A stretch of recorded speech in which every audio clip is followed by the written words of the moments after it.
Vo štvrtok 26. júna sa na Mestskom úrade stretli aktívni mladí Humenčania, ktorí sa zamýšľajú nad svojou budúcnosťou a sú presvedčení, že ju budú mať pevne v rukách.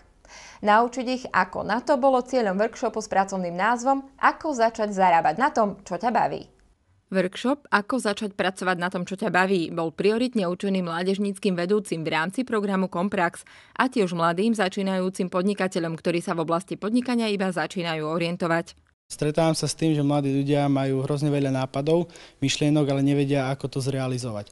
A práve tento workshop im ponúka tento 7-krokový plán, ako môžu premeniť nápad na reálny biznis alebo nejaký projekt. Workshop založený na neformálnom vzdelávaní bol určený pre obmedzený počet účastníkov. Zážitkovou formou a za použitia dôležitých prvkov ako motivácia, inšpirácia, know-how a how-to sa učili, ako možno nápad premeniť na projekt.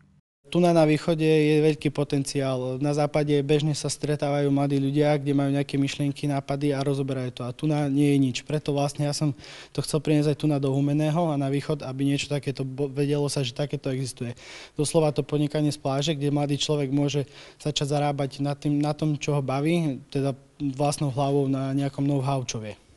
Medzi mladými účastníkmi workshopu boli takí, ktorí ešte študujú, ale aj takí, ktorých biznis je už takmer rozbehnutý. Som začínajúci podnikateľ, chcem podnikať v meste Humenné a prišiel som pre nejaké nové informácie. Čo vy už máte víziu, viete čo a teraz skúsite prísť na to, ako?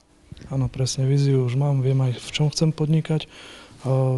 Dostal som priestory, takže už len viac menej sa zdokonaliť v tom, čo mi je ešte niektorým veciam nejasné.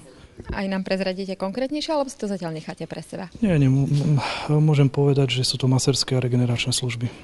Malo to pozitívne referencie, akože ponúka to veľkú možnosť do života, ako šťastne žiť, ako podnikať v tom, čo nás baví, tak to je celkom sľubné. Samotná myšlienka workshopu, ako zarábať na tom, čo ťa baví, je veľmi atraktívna a myslím si, že dnes sa určite dozvieme nejaké zaujímavé kroky k tomu, ako vlastne túto myšlienku príjmuť tak, aby sme to vlastne potom v budúcnosti dokázali. Že viete si predstaviť, že by ste podnikali a máte možno aj nejakú víziu, možno v akom smere, v akej oblasti? Viem si predstaviť, že by som dokázala podnikať a určite by to bolo zamerané na prácu s ľuďmi. Mňa hlavne zaujala myšlienka workshopu, že to je niečo iné ako klasické prednášky, že to bude aj hlavne praktické skúsenosti a možno očakávam od toho nejaké poznatky do budúcnosti, keď som sa rozhodol začať podnikať.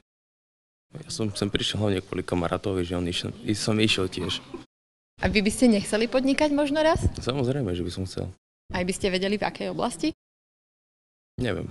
Ja na tomto workshope budem rozprávať asi len nejakých 40 minút maximálne, ináč budú tvoriť všetko účastníci, pretože tu ideme povedať niečo o teórii, ale účastníci budú robiť priamo v praxi. To znamená, bude tu súťaž, ktorá bude prebiehať, bude to rozdelených 6 tímov a oni budú už pracovať v tíme na základe toho, čo sa bude premietať, budú stavať ten svoj biznis model.